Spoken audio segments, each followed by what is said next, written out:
Bonjour à tous et bienvenue dans cette nouvelle vidéo. Aujourd'hui, on va faire un exercice qui va toucher à la fois les tableaux à une dimension et les tableaux à deux dimensions. Donc le langage qu'on va utiliser, c'est le langage C++. Sans trop tarder, on va découvrir ensemble l'énoncé de l'exercice. Donc le titre du challenge ou de l'exercice, c'est parcours en spirale d'un tableau à deux dimensions.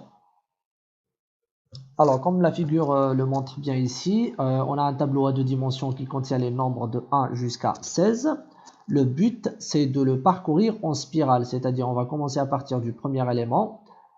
On va parcourir la première ligne, ensuite la dernière colonne, ensuite la dernière ligne dans un sens inverse, c'est-à-dire de gauche à droite, ou plutôt de droite à gauche. Ensuite, on parcourt la première ligne dans le sens montant, ensuite la deuxième ligne dans le sens, on va dire, de gauche à droite, et ainsi de suite jusqu'à arriver à 16, c'est-à-dire cet élément-là. Donc le but, c'est d'écrire une fonction qui prend en paramètre un tableau à deux dimensions, donc c'est ce tableau-là. Il contient un certain nombre d'éléments entiers. Bon, ici, le type d'éléments, on peut supposer que c'est des entiers, parce que on ne travaille pas sur les éléments eux-mêmes, mais sur le parcours qui nous intéresse ici. Et un tableau vector int en sortie. Donc ici, le premier élément qui est vecteur de vecteur, bah, c'est lui qui contient les éléments en entrée. Le deuxième, il est plutôt en sortie. C'est un vecteur qui va recevoir le résultat de la fonction. Ensuite, le deuxième point dit que la fonction doit traverser le tableau 2D en spirale et mettre les éléments dans le deuxième tableau. Donc voilà, donc on les met, donc en parcourant ce tableau, à chaque fois on ajoute les éléments dans le deuxième paramètre de la fonction qui est un paramètre en sortie, et à la fin on aura le résultat de ce parcours en spirale. Donc voilà, bah, sans trop tarder, on va commencer ensemble à travailler sur l'exercice. Donc, je viens ici, j'écris le prototype de la fonction. Je vais l'appeler spiral traverse. Ensuite, c'est const std vector, ou plutôt std vector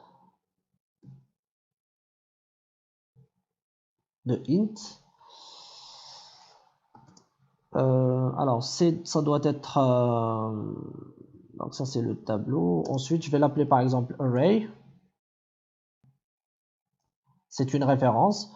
Ensuite, j'ai std vector int, je vais l'appeler v, qui est également une référence. Alors, je vais mettre ça ici. Donc, la fonction ne retourne rien. Enfin, du moins, la fonction ne retourne rien. La valeur de retour, c'est void. Ensuite, le premier paramètre, donc c'est un tableau à deux dimensions, vector de int. Donc, j'ai ajouté ici std parce que j'ai pas fait using namespace std. Donc, c'est constant, c'est une référence constante. Alors, pourquoi c'est une référence? Parce que c'est pour éviter de faire une copie. Quand on appelle la fonction, si jamais je la définis pas comme une référence, il y aura une copie de ce tableau. Et si jamais le tableau est très grand, bah ça réduit énormément les performances de notre programme. Du coup, c'est plus intéressant de passer juste une référence. Et pour éviter que notre fonction modifie ce tableau, parce que normalement il est censé être en lecture seule, je vais ajouter const ici. Ça protège le tableau et du coup la fonction ne peut pas le modifier. Ensuite, le deuxième tableau, il est en référence également parce que c'est un paramètre, c'est une référence parce que en fait, c'est un paramètre en sortie, parce que la fonction doit le modifier et la fonction appelante récupère ce résultat-là dans ce tableau. C'est pas constant parce que la fonction doit pouvoir justement le modifier. Donc voilà pour le prototype de la fonction. Maintenant, on va passer à l'écriture de la fonction elle-même. Donc, ici, je peux enlever les STD, en fait. Normalement, je vais avoir suffisamment d'espace pour avoir le prototype sur une seule ligne. Ici, juste pour rappel, j'ai enlevé les STD tout simplement parce que tout au début, j'ai fait use namespace STD, hein, donc il connaît le mot vecteur ici. Donc, alors, de quoi j'ai besoin maintenant pour parcourir mon tableau à 2 dimensions? Donc, je dois garder en fait les bornes. Alors, je reviens ici. À chaque fois, je dois garder la borne inf et la borne sup des lignes et la borne inf, borne sup des colonnes. Donc, je dois pouvoir garder ça.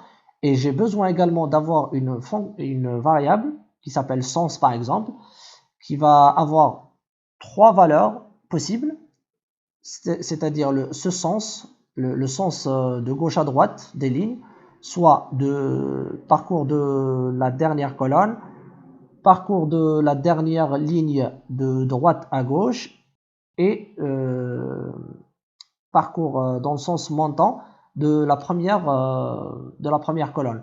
Donc ces 4 sens-là, donc ça va prendre des valeurs de 0 jusqu'à 3 par exemple. Donc on va voir ça. Donc j'ai besoin de int sens égale 0 au début. C'est le sens, le premier sens quoi. Ensuite, j'ai besoin de je vais l'appeler borne inf ligne qui vaut 0 au début, virgule borne, je vais avoir borne sup. Alors, elle vaut array.size moins 1. C'est la dernière colonne en fait, ou plutôt c'est la dernière ligne, pardon. Virgule borne inf col reçoit 0, virgule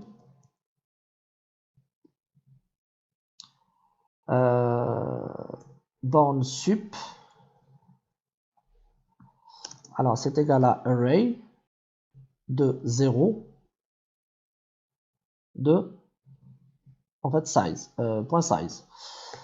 Tout simplement c'est la taille du premier tableau, c'est-à-dire quand je prends le premier tableau, en fait ça correspond à la première ligne, et du coup je dois connaître le nombre d'éléments d'une ligne, c'est-à-dire en gros le nombre de colonnes. Bien sûr, moins 1 ici. Donc c'est bon, j'ai initialisé les 4 variables. Maintenant j'ai une boucle qui va c'est la boucle while, donc il y aura des itérations. Maintenant, je vais créer une variable plutôt une structure switch. Tout dépend de cas de sens. Ensuite, j'ai case 0, case 1, case 2 et case 3. On a dit qu'il y a 4 sens. Et bien sûr, je vais mettre à jour sens égale sens plus 1 modulo 4. Donc en gros, au début c'est 1, au début c'est 0, ensuite c'est 1, ensuite c'est 2, ensuite c'est 3, ensuite ça revient à 4, ou plutôt à 0, en faisant modulo 4. Donc à chaque fois j'ajoute plus 1 et je fais modulo 4 pour que ça soit circulaire. Ensuite on va déterminer ce qu'on doit faire dans chacun des cas. Donc je viens ici, dans le premier sens, c'est-à-dire qu'on a dit que c'est ce parcours-là, c'est la première ligne. Donc pour parcourir la première ligne, donc j'ai besoin d'une boucle qui va commencer à partir de la borne inf des colonnes, i inférieur strict ou inférieur ou égal à borne sup des colonnes, et je fais i++. Ensuite, je fais v.pushback.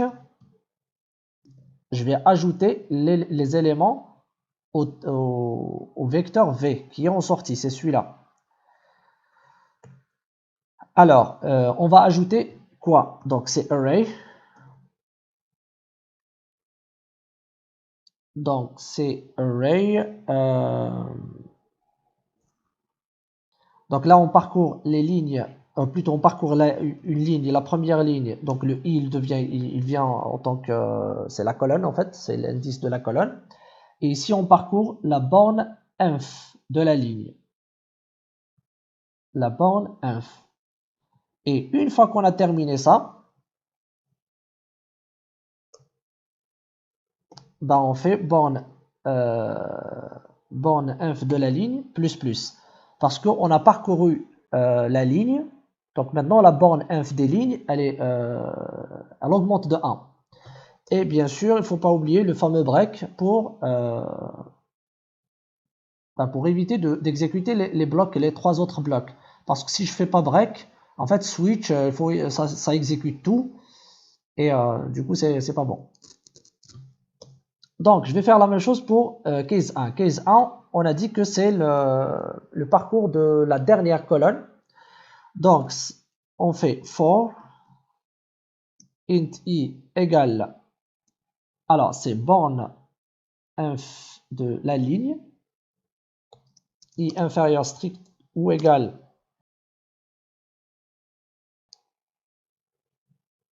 borne sup de la ligne.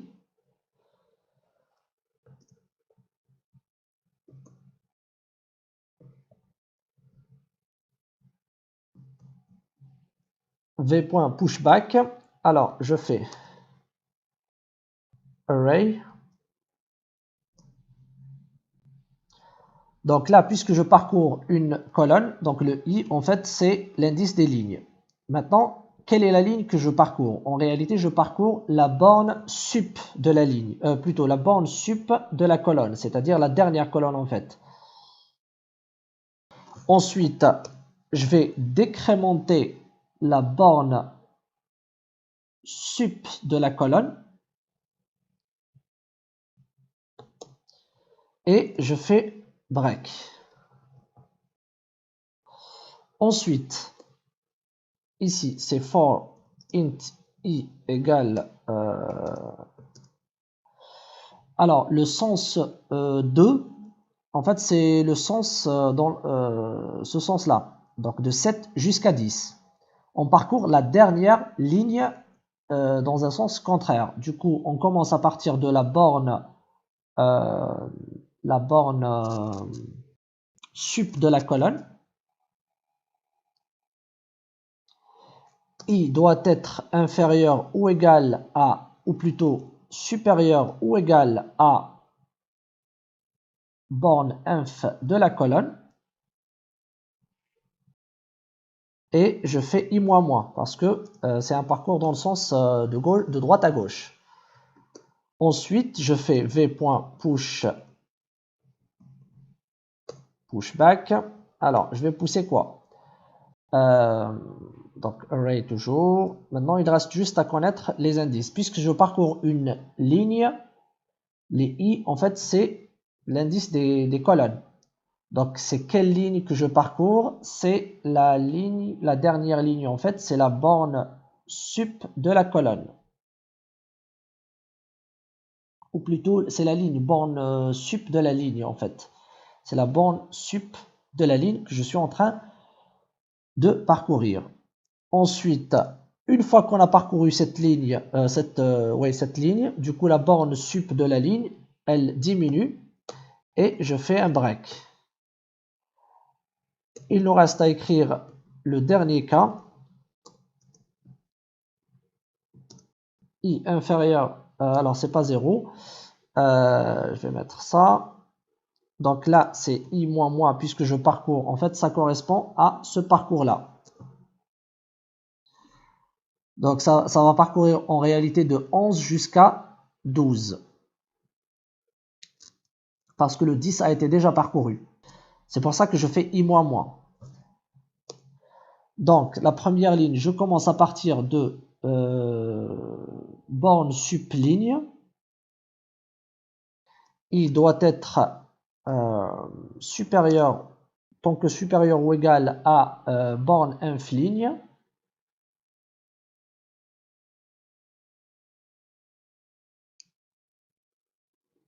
Et je fais i-. Ensuite, je fais v.push back array. Alors, là, je parcours une colonne, la première colonne plus exactement. Du coup, le i, en fait, c'est l'indice des lignes.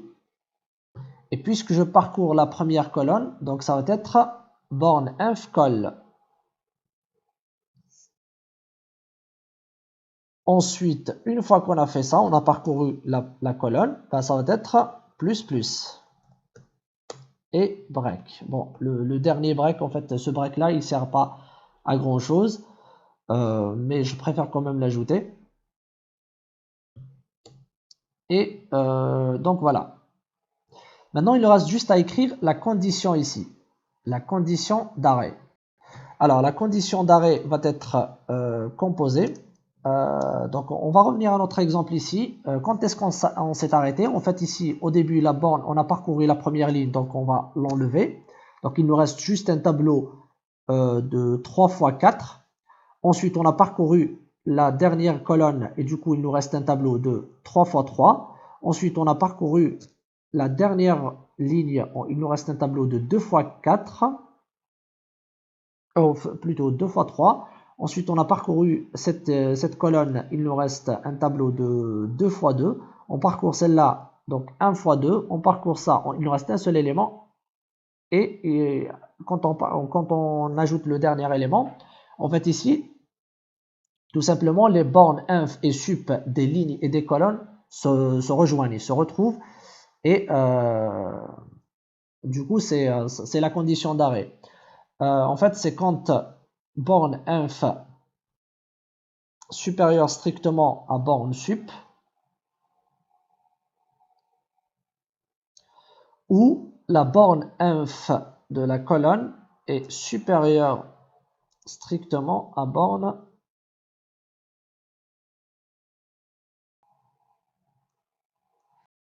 sup. Donc voilà. Donc voilà pour la solution. Maintenant, on va tester. Mais avant ça, on doit d'abord écrire une fonction qui permet d'afficher un tableau à 2 dimensions. Donc on va essayer de l'écrire rapidement. De toute façon, ce n'est pas grand chose. Donc je vais copier le prototype que j'ai déjà fait dans une vidéo précédente, qui ressemble beaucoup. Ensuite, je vais modifier juste ce qu'il y a à modifier. Donc ici, j'ai un tableau, au lieu que ça soit de int, je fais de, alors, std vector int. Donc j'ai un tableau à 2 dimensions qui est une référence constante, parce que print tout simplement ne modifie pas ça. Je vais ajouter print 2D par exemple. Je viens ici. Bon, c'est quelque chose qui est très facile à écrire. Donc for int i égale 0, i inférieur strictement à array, array.size. Ensuite for int j égale à 0, j inférieur strictement à array de i.size.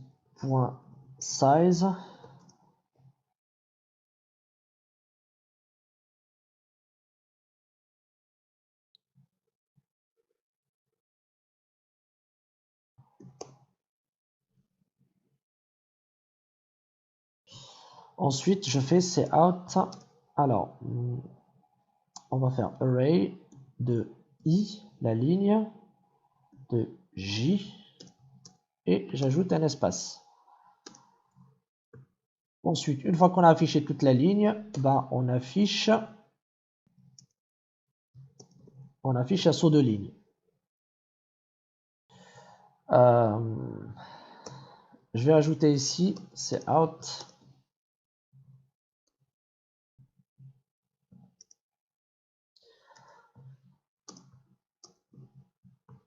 tableau 2D. Donc voilà, je peux même ajouter ici un handle. Ok, donc normalement c'est bon. Maintenant, je viens dans ma fonction main, je vais créer un tableau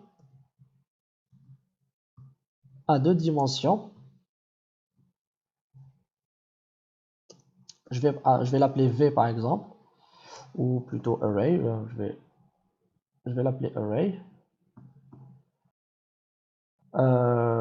Et que je vais initialiser à le tableau que j'ai donné en exemple. Donc c'est 1, 2, 3, 4.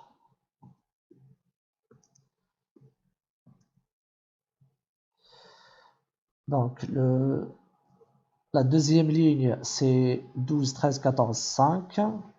12, 13, 14 et 5. Troisième ligne 11, 16, 15, 6. 11, 16, 15, 6. Et dernière ligne 19, 7, 8. Plutôt 10, 9, 8, 7.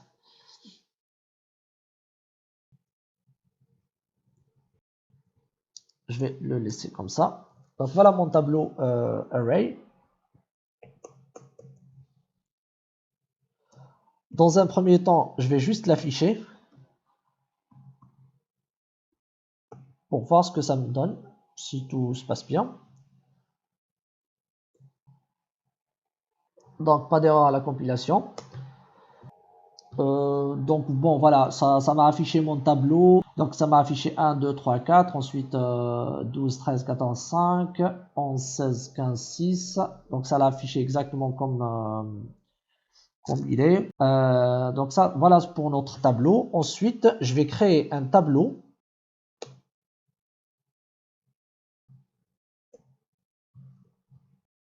Je vais appeler V. Ensuite, je vais appeler Spiral Traverse. Je lui donne Array et je lui donne V. Ensuite, je fais print V pour voir ce que ça me donne. Donc là, j'appelle la fonction Spiral Traverse. Je lui donne Array, le tableau à 2 dimensions, et je lui donne V qui est un tableau vide en fait, un tableau à une seule dimension vide. Donc normalement, c'est cette fonction qui va l'alimenter. Ensuite, j'affiche le résultat pour voir ce que ça me donne. Je recompile et j'exécute. Alors, il y a un petit problème, ça n'affiche rien ici. En fait, le problème, c'est la condition d'arrêt ici. En fait, ça, c'est la condition d'arrêt. Et normalement, je devais écrire la condition de la boucle, c'est-à-dire que ici, tant que borne inf supérieur ou égal, plutôt inférieur ou égal à borne sup, et donc ça aussi, c'est inférieur ou égal. Donc en gros, tant qu'il y a encore des éléments à écrire. Alors, je viens de me rendre compte qu'il y a le E qui manque ici. Je dois modifier quand même beaucoup de... je pense que ça va me créer des erreurs quelque part. Born line.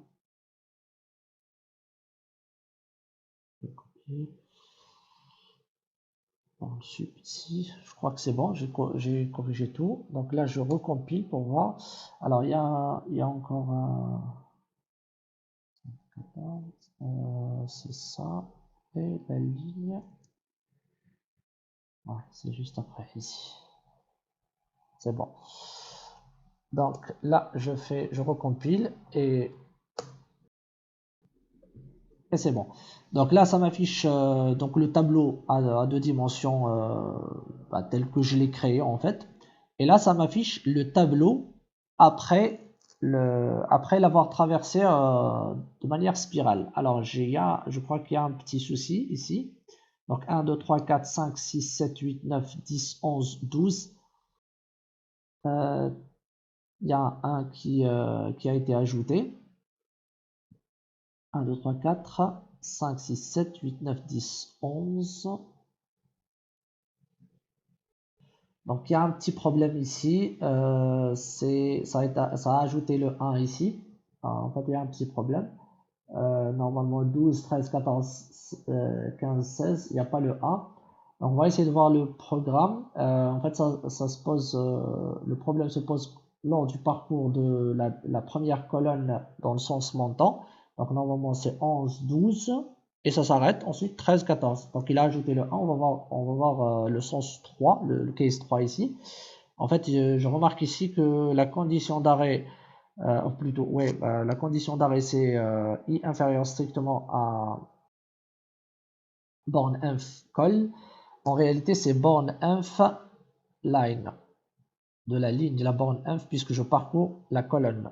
Donc c'est juste cette erreur là. Et là, il y a le 1 qui disparaît. Donc on a 1, 2, 3, 4, 5, 6, 7, 8, 9, 10, 11, 12, 13, 14, 15 et 16. Donc ça a bien parcouru le tableau à 2 dimensions en spirale. Donc voilà. Donc voilà pour cette vidéo, j'espère qu'elle vous aura plu. N'hésitez pas à la partager et à la liker. N'hésitez pas également à vous abonner à ma chaîne YouTube pour recevoir les notifications des nouvelles vidéos. Je vous dis à bientôt et au revoir.